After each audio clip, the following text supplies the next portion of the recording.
Assalamualaikum warahmatullahi wabarakatuh. Perkenalkan, nama saya Eni Dahlia. Saya guru mata pelajaran biologi di SMA Negeri 1 Kalianda, sekaligus mahasiswa PPG dalam jabatan Angkatan 2 di LPTK Universitas Lampung. Berikut adalah video pembelajaran saya. Selamat menyaksikan.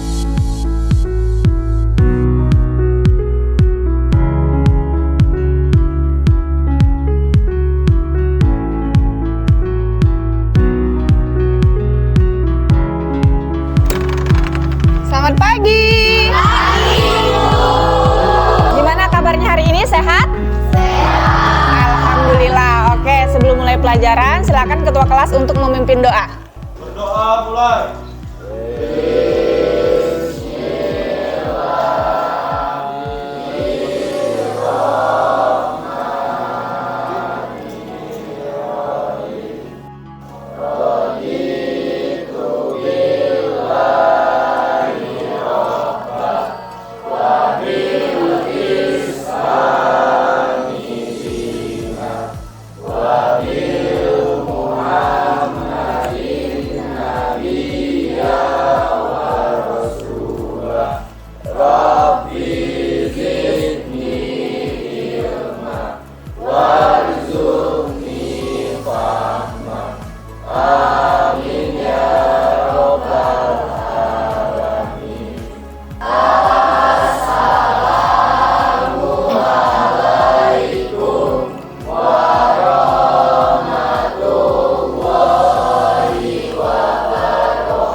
Waalaikumsalam warahmatullahi wabarakatuh.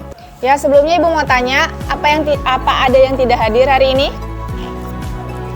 Hadir semua, berarti nihil ya? Iya, oke. Nah, anak-anak, hari ini kita akan mulai ke materi baru. Materi kita adalah ekosistem dan keseimbangan lingkungan. Ibu yakin kalian sudah tidak asing ya dengan kata ekosistem dan lingkungan. Nah, ekosistem itu terdiri dari dua komponen, yaitu komponen biotik juga abiotik. Nah, kedua komponen ini saling berinteraksi atau saling berhubungan satu sama lain. Jika ada salah satu komponen atau salah dua komponen ini tidak saling berinteraksi, kira-kira apa yang akan terjadi? Iya, apa? Menurut saya, kalau misalnya dua komponen biotik dan abiotik itu tidak berkaitan, bisa menimbulkan dampak untuk mempengaruhi kestabilan ekosistem. Iya, jadi bisa mempengaruhi kestabilan ekosistem. Maka dari itu kenapa sih penting untuk mempelajari tentang ekosistem dan keseimbangan lingkungan ini? Iya, kenapa? Karena bumi kan tempat tinggal kita sebagai makhluk hidup itu harus menjaga kelestarian yang ada di bumi kita. Iya. Jadi tujuan kita mempelajari ini agar kita bisa tahu bagaimana cara kita memelihara bumi tempat kita tinggal. Nah, dari apa yang sudah kalian jawab tadi tentang ekosistem dan lingkungan, kira-kira bisa tidak kalian mengamati dampak perubahan lingkungan yang ada di sekitar kalian? Iya. Iya, jadi bisa terasa ya.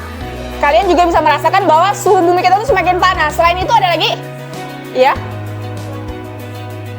Iya, bisa perubahan musim. Jadi ternyata musim kita tuh bisa bergeser, tidak sesuai dengan yang seharusnya. Itulah dampak-dampak dari perubahan lingkungan dan menyebabkan perubahan pada ekosistem. Oke, baik, sekarang lanjut. Ibu akan menyampaikan tujuan dari pembelajaran kita. Ya, di sini ada tujuan pembelajaran kita.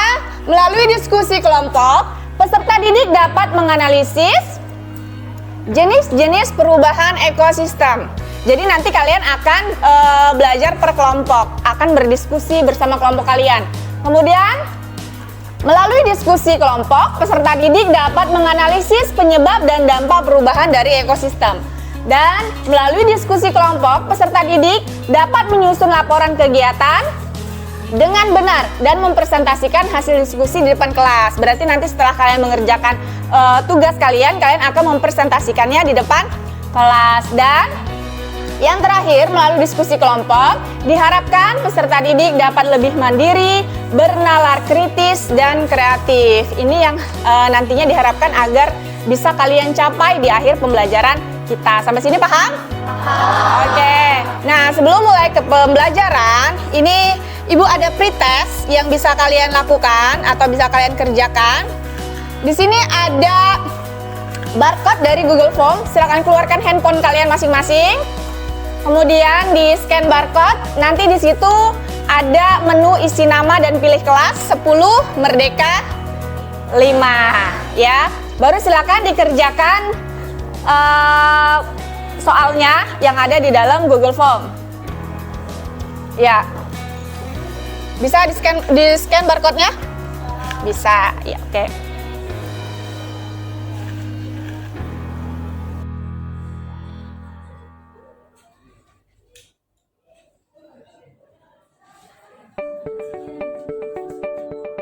Di sini Ibu akan memutarkan video pembelajaran. Silakan kalian simak videonya karena ini adalah materi kita ya. Hidup dan tak hidup dengan iklan yang seimbang. Ekosistem dikatakan seimbang jika tidak ada satupun makhluk hidup yang mendominasi makhluk hidup lainnya. Biasanya dalam ekosistem ini, lingkungannya mampu mendukung kehidupan berbagai makhluk hidup di dalamnya dengan maksimal. Namun, apa yang terjadi jika lingkungan tersebut berubah karena berbagai faktor yang terjadi di dalamnya? Maka, makhluk hidup yang menetap di lingkungan tersebut perlahan-lahan akan mati hingga lingkungan menjadi tidak stabil. Tidak stabil lingkungan lagi disebutnya dengan perubahan lingkungan. Kira-kira faktor apa saja ya yang menyebabkan terjadinya perubahan lingkungan? Bagaimana kita harus mengatasinya? Kita akan mempelajarinya di video kali ini. Jadi, di video ini kita akan belajar tentang perubahan lingkungan. Simak terus videonya ya. Perubahan keseimbangan lingkungan dapat diartikan sebagai perubahan yang terjadi pada lingkungan, baik karena faktor alam maupun faktor manusia, sehingga komponen penyusun ekosistem lingkungan menjadi tidak stabil.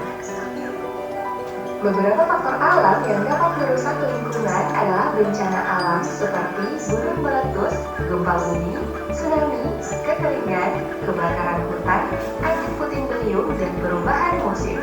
Perubahan lingkungan karena peristiwa alam ini dapat menimbulkan kerusakan serius terhadap lingkungan seperti kematian berbagai jenis makhluk hidup. Sedangkan perubahan lingkungan yang diakibatkan karena faktor manusia antara lain pembukaan lahan dengan menghilangkan beberapa komponen biotik pada suatu ekosistem, aktivitas pertanian dengan menggunakan pestisida dan pupuk kimia yang berlebihan, eksploitasi sumber daya laut yang tidak ramah lingkungan. Dampak yang ditimbulkan terhadap lingkungan akibat beberapa aktivitas manusia tadi adalah pembukaan lahan dengan menghilangkan komponen biotik pada suatu ekosistem, menyebabkan berkurangnya kesuburan tanah, terjadinya perubahan daur hidrologi, hingga punahnya flora dan fauna tertentu. Aktivitas pertanian yang banyak menggunakan pestisida akan menyebabkan terjadinya resistansi hama, terbunuhnya organisme tertentu yang bukan sasaran, adanya residu pestisida pada hasil panen, dan pencemaran air dan tanah. Sedangkan penggunaan pupuk kimia dapat menyebabkan terganggunya penyerapan air oleh akar dan perkembangbiakan tumbuhan air dengan cepat sehingga menutupi seluruh permukaan air. Proses ini disebut eutrofikasi. Sedangkan eksploitasi sumber daya laut yang tidak ramah lingkungan seperti menggunakan bahan peledak dan kokat harimau dapat merusak terumbu karang dan mengganggu regenerasi ikan. Kita bisa perhatikan kondisi terumbu karang sebelum adanya eksploitasi dan sesudah dieksploitasi. Ironis sekali ya. Nah teman-teman, perubahan lingkungan tadi pada dasarnya terjadi karena adanya pencemaran lingkungan. Pencemaran lingkungan merupakan masuknya atau dimasukkannya makhluk hidup, zat energi, dan atau komponen lain ke lingkungan sehingga berubahnya tatanan lingkungan oleh kegiatan manusia atau oleh proses alam. Saat terjadi pencemaran, kualitas lingkungan turun sampai ke tingkat tertentu yang menyebabkan lingkungan tidak dapat berfungsi lagi sesuai dengan peruntukannya. Dalam pencemaran terdapat polutan pencemaran, yaitu bahan-bahan atau zat yang dapat mencemari lingkungan. Suatu zat disebut polutan jika memenuhi kriteria berikut: jumlahnya melebihi batas normal, berada pada tempat yang tidak semestinya, dan berada pada waktu yang tidak tepat. Pencemaran lingkungan dapat dibedakan menjadi dua, yaitu berdasarkan zat pencemar dan lokasi yang tercemar. Berdasarkan zat pencemarnya, pencemaran lingkungan dibedakan lagi menjadi pencemaran kimiawi, polutan berupa zat kimia, baik organik maupun anorganik. Contohnya, zat radioaktif, unsur-unsur logam berat, dan deterjen. Pencemaran fisik, polutan berupa kaleng, botol, plastik, dan karet. Pencemaran biologis, polutan berupa mikroorganisme penyebab penyakit seperti Escherichia coli, Entamoeba coli, atau Salmonella typhosa. Berdasarkan lokasi yang tercemar, pencemaran lingkungan dapat dibedakan menjadi pencemaran air, udara, dan pencemaran tanah. Mari kita bahas penyebab dan dampak masing-masingnya. Pertama, pencemaran air. Penyebab pencemaran air dapat berasal dari limbah rumah tangga. Limbah rumah tangga dapat berupa limbah organik, misalnya sisa bahan makanan, pijat, dan urin. Limbah organik yang mencemari perairan mengakibatkan penurunan oksigen terlarut. Hal ini karena penguraian limbah organik membutuhkan banyak oksigen. Limbah anorganik seperti plastik, kertas, atau kaca. Limbah anorganik yang masuk ke sungai mengakibatkan terhalangnya cahaya matahari masuk ke perairan sehingga mengganggu aktivitas fotosintesis fitoplankton dalam air. Berikutnya, limbah deterjen. Masuknya deterjen mengakibatkan meningkatnya fosfat dalam perairan sehingga memicu pertumbuhan yang sangat pesat terhadap eceng gondok. Peristiwa ini disebut eutrofikasi. Jadi, beginilah dampak yang ditimbulkan oleh limbah rumah tangga terhadap pencemaran air. Menurunkan jumlah oksigen terlarut dalam air, menimbulkan penyakit, terhalangnya cahaya matahari masuk ke perairan sehingga mengganggu aktivitas fotosintesis fitoplankton, dan meningkatnya fosfat dalam perairan. Bisa dipahami ya? Penyebab pencemaran air berikutnya berasal dari limbah pertanian. Limbah pertanian adalah limbah yang dihasilkan saat mengolah lahan pertanian, misal berupa penggunaan pupuk anorganik dan pestisida. Pencemaran air oleh pupuk dan pestisida dapat mengakibatkan kematian organisme air dan organisme lain yang meminum air tersebut. Residu pestisida yang sulit didegradasi akan terakumulasi dalam tubuh organisme pada suatu rantai makanan. Akumulasi pestisida atau biomagnifikasi terbesar berada dalam tubuh organisme pada tingkat trofik tertinggi. Pemakaian pupuk berlebihan dapat mengakibatkan peningkatan zat hara di perairan sehingga beberapa populasi jenis tumbuhan air yaitu eceng gondok mengalami perkembangan cepat sehingga menutupi permukaan air. Penyebab pencemaran air selanjutnya adalah limbah industri. Limbah industri adalah limbah yang berasal dari kegiatan industri berupa logam berat seperti kadmium, merkuri, timbal, seng, kromium, dan tembaga. Zat-zat tersebut dapat merusak organ tubuh manusia, bahkan dapat menjadi penyebab kanker. Dan penyebab pencemaran air terakhir adalah limbah pertambangan. Pertambangan batu bara menghasilkan bahan pencemar berupa asam sulfat dan senyawa besi, mengakibatkan air menjadi asam. Ketika air dialirkan keluar daerah pertambangan akan membawa kalsium dan magnesium yang berasal dari batuan yang dilewati, mengakibatkan air menjadi sadar. Sedangkan pertambangan emas menghasilkan polutan merkuri dan jika masuk ke badan air akan terakumulasi pada hewan air seperti ikan. Kondisi ini dapat menyebabkan keracunan. Nah teman-teman, agar air yang kita gunakan terhindar dari polutan pencemar, untuk menguji kualitas air biasanya laboratorium pengujian menggunakan beberapa parameter kimia berikut. Pertama, biochemical oxygen demand, disebut juga kebutuhan oksigen biologis, artinya jumlah oksigen terlarut yang diperlukan oleh organisme dalam air untuk menguraikan bahan organik. Nilai BOD diperoleh dari selisih oksigen terlarut awal dengan oksigen terlarut akhir. Semakin besar nilai BOD, tingkat pencemaran air semakin tinggi. Kedua, chemical oxygen demand, disebut juga kebutuhan oksigen kimiawi, artinya jumlah oksigen yang diperlukan untuk mengurai seluruh bahan organik yang terkandung dalam air melalui reaksi kimia. Parameter uji berikutnya dissolved oxygen, yaitu kadar oksigen terlarut dalam air. Semakin kecil nilai DO, tingkat pencemaran air semakin tinggi. Dan parameter terakhir adalah tingkat keasaman atau pH, yaitu ukuran keasaman satu perairan. Air bersih mempunyai pH berkisar 6,5 sampai 7,5. Air dengan pH yang lebih kecil atau lebih besar menunjukkan adanya pencemaran.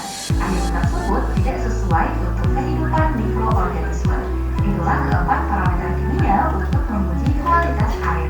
Teman-teman bisa memahaminya ya. Pencemaran lingkungan kedua adalah pencemaran udara. Umumnya, pencemaran udara oleh gas-gas tertentu dapat mengakibatkan peristiwa berikut: penipisan lapisan ozon, efek rumah kaca, dan pemanasan global. Gas-gas yang merupakan pencemar udara antara lain: pertama, oksida sulfur atau SOx.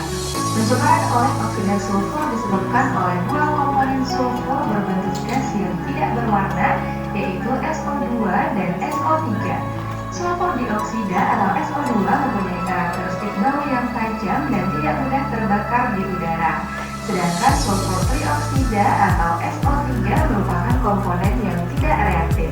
Sumber pencemar oksida sulfur antara lain dari pembakaran arang atau kayu dan dari proses-proses industri seperti pemurnian petroleum, industri asam sulfat, dan industri peleburan baja. Pencemaran oksida sulfur menimbulkan dampak negatif terhadap kehidupan manusia, hewan, dan tumbuhan.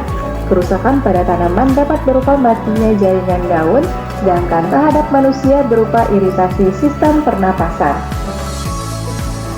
Gas pencemar kedua yaitu karbon monoksida atau CO. Karbon monoksida merupakan senyawa tidak berbau, tidak berasa, dan pada suhu udara normal berbentuk gas yang tidak berwarna. Gas karbon monoksida atau CO merupakan hasil pembakaran tidak sempurna dari mesin mobil dan mesin bakar lainnya. Selain berdampak langsung terhadap efek rumah kaca, gas CO yang masuk ke tubuh manusia dapat mengakibatkan gangguan kesehatan.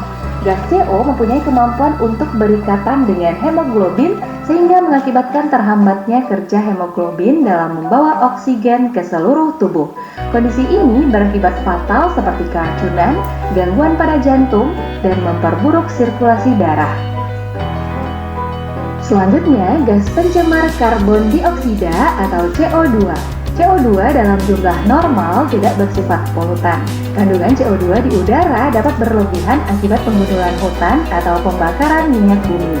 Gas CO2 yang berlebihan mengakibatkan terjadinya efek rumah kaca sehingga suhu di atmosfer meningkat yang dikenal dengan pemanasan global. Gas pencemar berikutnya, klorin atau Cl2. Gas klorin atau Cl2 adalah gas berwarna hijau dengan bau sangat menyengat. Gas klorin sangat terkenal sebagai gas beracun.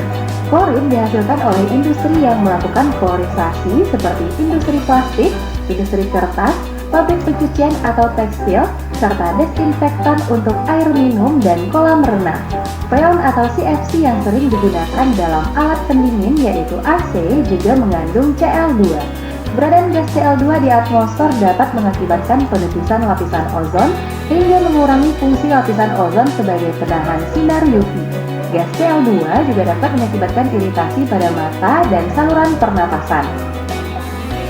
Gas pencemar kelima yaitu oksida nitrogen atau NOx. Oksida nitrogen atau NOx adalah kelompok gas nitrogen yang terdapat di atmosfer yang terdiri dari nitrogen monoksida atau NO dan nitrogen dioksida atau NO2. NO merupakan gas yang tidak berbau dan tidak berwarna. Sebaliknya, NO2 berwarna coklat kemerahan dan berbau tajam. Sebagian besar pencemar NO2 berasal dari kegiatan manusia seperti pembakaran mesin kendaraan bermotor, produksi energi, dan pembuangan sampah.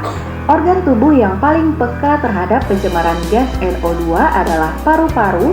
Paru-paru yang terkontaminasi gas NO2 akan membengkak sehingga penderita sulit bernapas hingga mengakibatkan kematian. Keberadaan gas NO2 lebih dari 1 ppm dapat mengakibatkan terbentuknya zat yang bersifat karsinogen, yaitu penyebab terjadinya kanker.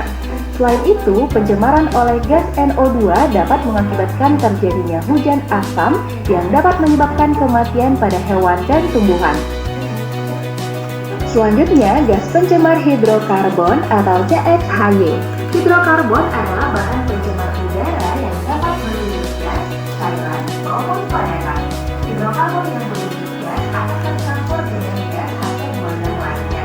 Apabila berwujud cair, hidrokarbon akan membentuk semacam kabut minyak, sedangkan jika berwujud padatan akan membentuk asap yang pekat dan akhirnya mengumpal menjadi debu. Sebagai bahan pencemar udara, gas hidrokarbon dapat berasal dari proses industri yang diemisikan ke udara, seperti plastik, pestisida, dan karet. Selain itu, hidrokarbon dapat juga berasal dari sarana transportasi dan aktivitas geotermal seperti eksplorasi serta pemanfaatan gas alam dan minyak bumi. Keberadaan gas hidrokarbon ini dapat menyebabkan penyerapan oksigen tubuh berkurang karena darah oksigen tubuh berkurang karena darah akan mengikat gas tersebut. Apabila terhirup, gas hidrokarbon dapat menyebabkan iritasi pada membran mukosa paru-paru. Dan gas pencemar udara terakhir adalah partikel debu. Partikel debu dapat berasal dari debu tanah kering yang terbawa angin, abu letusan gunung berapi, pembakaran batu bara yang tidak sempurna, dan asap kendaraan bermotor. Partikel debu yang berada di udara dalam waktu yang relatif lama dapat masuk ke tubuh manusia melalui saluran pernapasan, mengiritasi mata, serta mengurangi jarak pandang mata. Partikel debu juga dapat mengurangi intensitas sinar matahari ke bumi. Oke, sudah ya? Sudah disimak videonya? Sudah paham? Sudah, oke. Sekarang Ibu akan membentuk sebuah kelompok belajar yang kemarin sudah Ibu share ke kalian. Jadi sekarang silakan kalian berkumpul dengan kelompoknya masing-masing.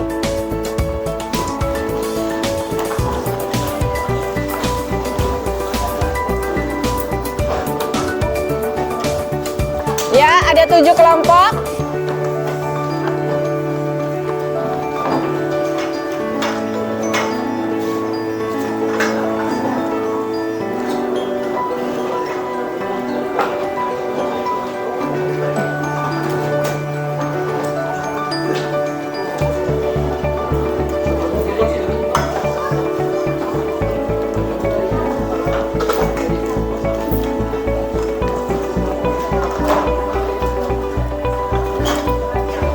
Ayo silakan duduk per kelompok.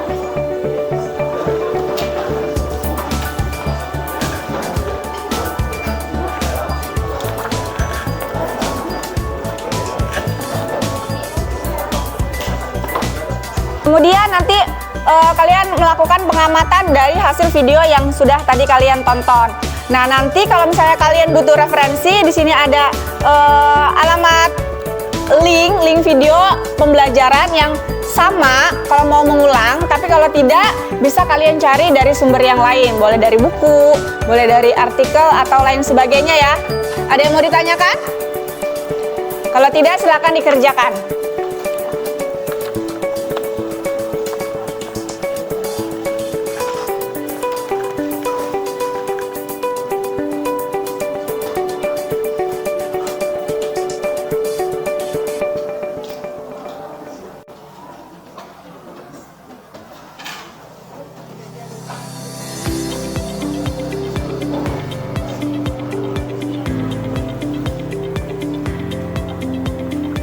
Jangan lupa nama kelompoknya.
Izinkan kami mempresentasikan hasil pencarian kami. Mari kita. Assalamualaikum warahmatullahi wabarakatuh. Waalaikumsalam warahmatullahi wabarakatuh. Kami dari kelompok 1 ingin mempresentasikan hasil diskusi kami. Sebelumnya, izinkan saya memperkenalkan diri saya, yaitu Ahmad Nurdiansa sebagai moderator. Saya Zulfan dari diskusi kami berdasarkan pertanyaan pertama. Salah satu penyebab pemanasan global adalah sampah plastik. Tumpukan sampah plastik yang sulit dikendalikan mampu menyebabkan pencemaran pada lingkungan plastik. Plastik juga bisa mengeluarkan gas metana dan etilen saat terkena matahari dan berakibat gas metana alami ataupun buatan bisa disebut sebagai penyebab utama pada perubahan iklim. Assalamualaikum warahmatullahi wabarakatuh.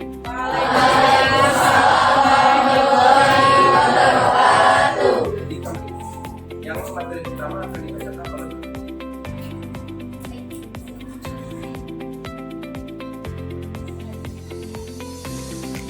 Baik, di sini saya akan mempresentasikan tentang hasil dari kelompok 2. Untuk soal yang pertama yaitu berdasarkan video di atas, masalah apa yang dapat kalian susun. Nah, berdasarkan dari video yang telah kami tonton, rumusan masalah yang dapat kami simpulkan yaitu ada kerusakan lingkungan. Kerusakan lingkungan itu dibedakan menjadi 2 penyebabnya, yaitu kerusakan lingkungan yang berdasarkan dari alam dan kerusakan lingkungan yang penyebabnya dari manusia. Lalu soal yang ketiga, berdasarkan video yang kalian amati, kegiatan apa sajakah dari manusia yang dapat merusak lingkungan? Kegiatannya itu seperti pembukaan lahan secara legal, lalu pembakaran hutan yang ilegal, lalu juga bisa seseorang yang ingin memancing ikan itu dengan cara ilegal, dan bisa juga dengan asap kendaraan motor yang menyebabkan polusi udara. Nah, untuk soal yang keempat, berdasarkan video yang kalian amati, faktor alam seperti apa yang menyebabkan perubahan lingkungan? Nah, dari pertanyaan itu yang ditanya itu adalah perubahan lingkungan yang disebabkan oleh alam. Nah, perubahan lingkungan yang disebabkan oleh alam itu, yang pertama ada perubahan suhu yang terlalu berubah secara drastis, yang kedua perubahan iklim atau perubahan iklim dan musim, dan yang terakhir ada dari bencana alam seperti tsunami, puting beliung, gempa bumi, dan gunung meletus. Baik, materi selanjutnya akan dibacakan oleh Oke, di sini saya akan menjelaskan tentang proses pemecahan masalah. Yang pertama, soalnya adalah berdasarkan hasil pengamatan yang kalian lakukan, apa saja yang menyebabkan pemanasan global. Yang pertama itu ada yang namanya pembakaran sampah. Yang kedua, gas yang ditimbulkan kendaraan berasap. Yang keempat, ada asap pabrik, seperti misalnya pabrik dari kendaraan motor dan lain-lain. Kemudian ada yang namanya pembusukan sampah organik. Ini ada kesimpulan ya, perubahan lingkungan itu disebabkan berarti dari faktor apa saja? Faktor manusia. Kemudian hal apa sih yang bisa meminimalisir kerusakan itu kira-kira? Dengan apa? Yang kayak penebangan secara liar. Jadi manusia harus melakukan apa nih? Reboisasi. Kemudian selain itu ya penghijauan, terus apa yang biasa kita sebut go green gitu kan? Iya. Terus apa lagi? Mengolah sampah yang anorganik ya. Jadi kita olah lagi sampahnya itu. Yang pertama sih jangan buang sampah sembarangan. Selanjutnya ibu punya lagi proses di akhir pembelajaran kita. Ya, silakan keluarkan lagi handphone kalian. Kemudian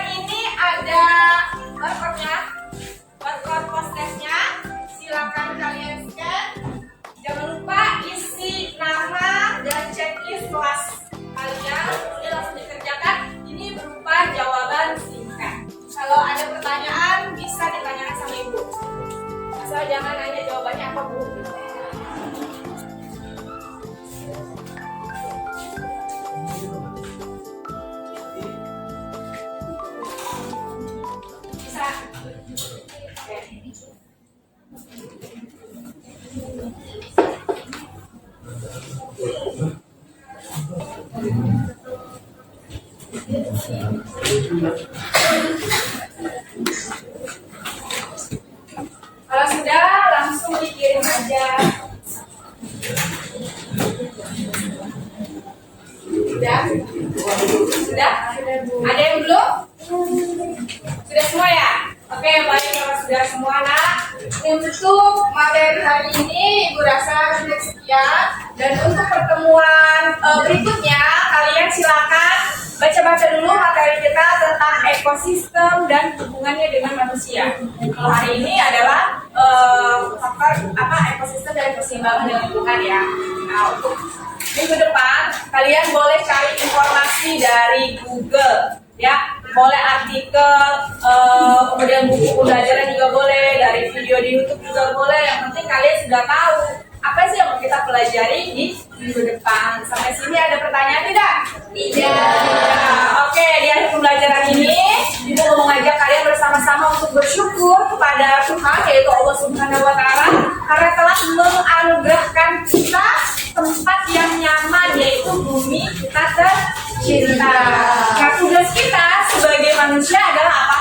Untuk menjaga karena itu adalah untuk kepentingan kita sendiri. Oke, di pembelajaran ini kita tutup dengan membaca lafaz hamdalah. Silakan ketua kelas pimpin doa lagi. Semua siap? Berdoa mulai.